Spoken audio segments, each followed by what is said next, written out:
Bonjour tout le monde, jeudi 18 novembre. Comme vous le constatez, je fais ce point de bourse depuis la maison. Mes enfants sont malades.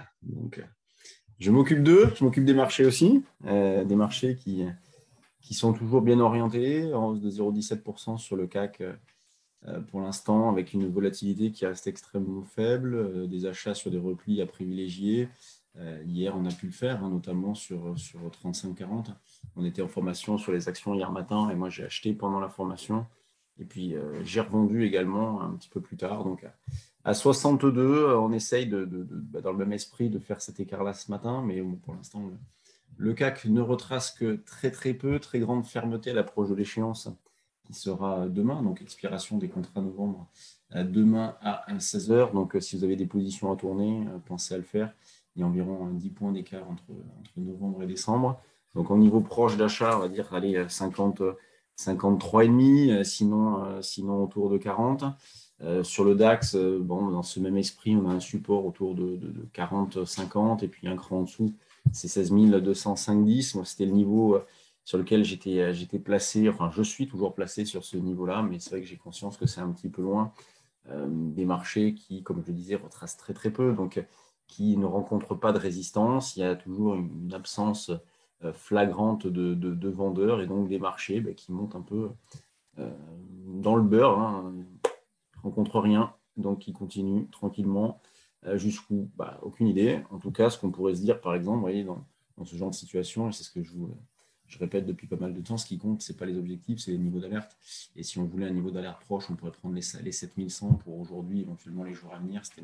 Voilà, je l'ai proposé sur le trade du jour hier, considérant que, allez, si on cassait les 7100, on aurait une petite alerte en intraday. Attention, ce n'est pas non plus évidemment euh, très fort, mais on aurait une première petite alerte en pur intraday. Mais pour l'instant, on n'en est pas loin, on en est loin, dans la mesure où on est 1% au-dessus de ce niveau-là. Mais il faut l'envisager.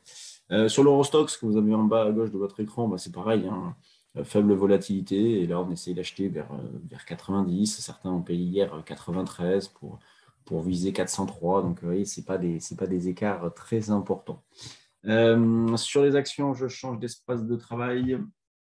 On me partage. Voici l'espace pour les actions. Donc, ce que l'on retrouve ce matin, c'est Hermès en tête qui prend un 36. Donc, c'est sacrément impressionnant, hein, Hermès. C'est nouveau, des records tous les jours. On a Legrand et surtout Schneider. Schneider qui se comporte très bien en ce moment, enfin, depuis pas mal de temps déjà, mais c'est la cinquième plus grosse pondération du CAC. Donc Schneider qui franchit ses plus hauts récents. Ensuite, on a LVMH qui se comporte bien aussi, donc plus grosse pondération du CAC.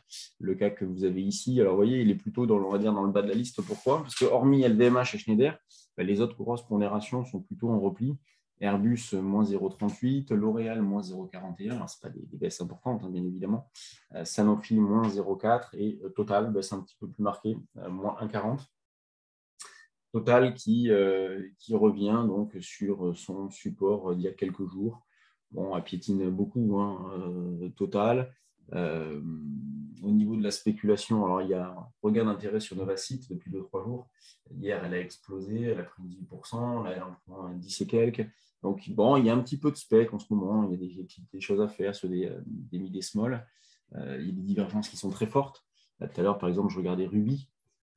Ruby qui arrive sur des plus bas, donc je pose la question de faire quelque chose, même si c'est vrai que les valeurs en retard, il faut un peu éviter d'y aller, parce que si elles le sont, c'est qu'il y a des raisons, mais bon, on peut se poser quand même des questions, se dire, tiens, euh, faire du Ruby vers 26,5, est-ce que ça représente un risque important? Je ne pense pas.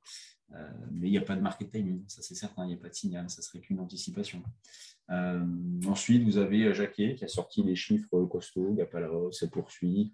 Vous avez Figeac qui sort par le haut d'un rectangle, donc avec le franchissement des 6, on a une accélération derrière. Biocinex, il y a de la spec aussi. Et donc le moral est bon, le moral de la spéculation est bon.